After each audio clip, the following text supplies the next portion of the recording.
Hello friends, this is Kumar Ranvijay. मैं आप सभी का अपने YouTube channel the marketing Prince में बहुत बहुत स्वागत करता हूं। आज मैं आप लोगों के सामने एक बहुत ही इंस्पायरिंग स्टोरी लेकर आया हूं।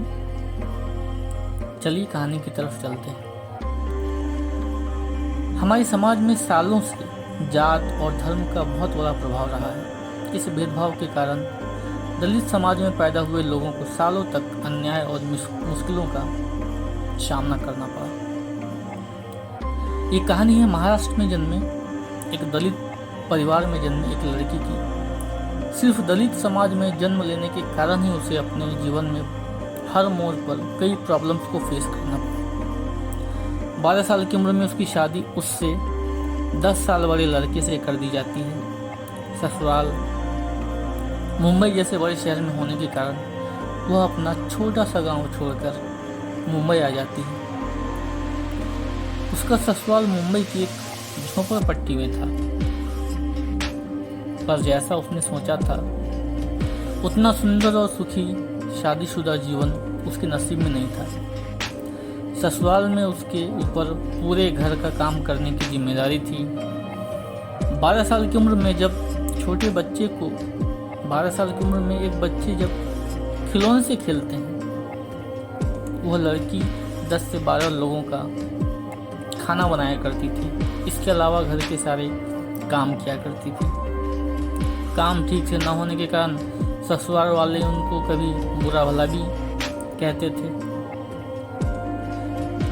एक ऐसी लड़की जिसकी सफ़र की शुरुआत ही इतने प्रॉब्लम्स के साथ हुई, आज हमारे देश की मोस्ट सक्सेसफुल महिलाओं में गिनी जाती है। दोस्तों, ये कहानी है कल्पना सरोज की। ससुराल में अपने अत्याचारों से लड़ने वाली कल्पना,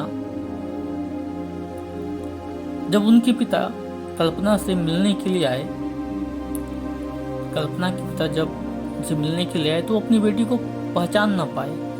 उसकी हालात देख उन्होंने अपनी बेटी को यानी कि छोटी कल्पना को वापस गांव लेकर आ गए। ससुराल वालों के विरोध के बावजूद कल्पना के पिता उनको अपना गांव लेकर वापस आ जाते हैं। लेकिन फिर समाज के लोग, रिश्तेदार, उन सभी लोगों ने टूटे हुए रिश्ते का जिम्मा कल्पना के सर फोड़ दिया। लोग कल्पना को ताने देने लगे। इन सभी दिक्कतों से परेशान होकर कल्पना ने सुसाइड करने की कोशिश की। खैर, खुशकिस्मती से वो बच गई। इस घटना के बाद उसने कभी भी पीछे मुड़ के नहीं देखा। उन्होंने सोच लिया कि मुझे जीवन में कुछ करना है, लाइफ में आगे बढ़ना है। और कल्पना ने अलग अलग जगहों पर जॉब ढूंढने की कोशिश की, पर एजुकेशन न होने के कारण उन्हें हर जगह असफलता ही मिली। फिर उन्होंने मुंबई आकर काम ढूंढने की ठान ली। अपनी माँ को मनाकर वो मुंबई आ गई। अपने अंकल की पहचान से वह सिलाई का काम करना स्टार्ट किया। वो भी कॉन्फिडेंस न होने के कारण 1 महीने तक वो हेल्पर का काम करती रही। थोड़ा कॉन्फिडेंस आने के बाद वह उसी कंपनी में कारीगर के तौर पर काम करने लगी। हेल्पर की 60 रुपये महीने की नौकरी के बाद जब वो कारीगर बनी, तब उन्होंने पहली बार 100 रुपये का नोट देखा कि 100 रुपया कैसा होता है। उसके बाद उनके छोटे भाई बहन मुंबई आ गए। मुंबई आने के बाद उनकी एक बहन की बीमारी की वजह से डेथ हो जाती है। इसका यंग कल्पना के ऊपर बहुत गहरा असर हुआ। पैसा न होने के कारण वो अपनी बहन को बचा नहीं पाई। इस सोच से उन्होंने और काम करने की शुरुआत की। वो खुद का बिजनेस स्टार्ट करने की आइडिया लेकर कई बैंकों के पास गई लोन अप्लाई के लिए। अपने घर से अलग अलग स्कीम के बारे में ढूंढना शुरू किया और लोन लेके अपना बिजनेस शुरू किया। ब्यूटी पार्लर और फर्नीचर का बिजनेस स्टार्ट किया। कल्पना का धीरे धीरे बिजनेस में एक्सपीरियंस बढ़ता गया। छोटे छोटे बिजनेस करने वाली कल्पना को अब रियल एस्टेट में जाने का मौका तब मिला जब उन्हें एक जमीन का प्लॉट बेचने के लिए एक ऑफर आया।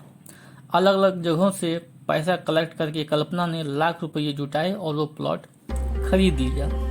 प्लॉट खरीदने के बाद उन्हें उसके ऊपर चल रही मुसीबतों का पता चला। 3 से 4 साल सरकारी उलझनों से उस जमीन को कल्पना ने छुड़ाया और उस प्लॉट पर कल्पना ने अपने बिजनेस पार्टनर के साथ मिलकर रियल एस्टेट एक बिल्डिंग खड़ी की और रियल एस्टेट का काम स्टार्ट किया। इतनी मुश्किलों के बाद अब जाकर कल्पना जी को लोग जानने और मानने लगे थे, पर उनके जीवन में अभी टर्निंग पॉइंट आना बाकी था और वो टर्निंग पॉइंट था कमानी ट्यूब्स। कमानी ट्यूब्स कंपनी उस समय काफ़ी खराब हालतों से गुजर रही थी। ऐसे मुसीबतों के चलते वो जल्द ही बंद होने वाली थी। यह देख के कमानी ट्यूब्स के कर्मचारियों ने कल्पना जी को कंपनी संभालने का ऑफर दिया। ये एक बहुत ही बड़ा रिस्क का डिसीजन था, एक बहुत बड़ा रिस्क था, क्योंकि कल्पना जी को इंजीनियरिंग कंपनी चलाने का कोई भी एक्सपीरियंस, कोई भी अनुभव नहीं था। इसके बावजूद उन्होंने यह रिस्क उठाई और आज कमानी ट्यूब्स यह एक बड़ी ही तेजी से बढ़ने वाली लगभग $100 मिलियन की कंपनी बन गई है और शायद अभी तो और ज़्यादा। कोई भी शिक्षा या डिग्री के बिना एक छोटे से घर से आई हुई एक लड़की आज रियल एस्टेट और इंजीनियरिंग के बड़े बिजनेस में नए नए मुकाम हासिल कर रही है। यह हम सब के लिए गर्व की बात है। कल्पना जी के इस काम के लिए उन्हें कई अवार्ड्स नवाजा गया। 2013 में उन्हें पद्मश्री पुरस्कार से नवाजा गया। उन्हें बिजनेस क्षेत्र में एक्सलेंट काम की वजह से Rajiv Gandhi award for women entrepreneurs से भी सम्मानित किया गया। अपना बिजनेस स्टार्ट करने के लिए बैंक से लोन लेने वाली कल्पना जी आज खुद भारतीय महिला बैंक की बोर्ड ऑफ डायरेक्टर्स की सदस्य हैं। कल्पना जी ने अपने काम से लोगों को यह दिखाया कि तुम चाहे किसी भी बैकग्राउंड से आते हो, अगर तुम्हारे अंदर मेहनत करने की क्षमता है, मेहनत करने के लिए तैयार हो, तो तुम कोई भी फील्ड में काम कर सकते हो और सक्सेसफुल बन सकते हो। तो दोस्तों, ये कहानी थी कल्पना सरोज की। उम्मीद करता हूँ कहानी आपको अच्छी लगी हो। कहानी अच्छी लगी हो लाइक, शेयर, सब्सक्राइब करें, बेल आइकन प्रेस करें, जिससे अगली वीडियो की नोटिफिकेशन आपको मिल सके। जल्द ही मिलता हूँ आपसे एक नई कहानी के साथ। तब तक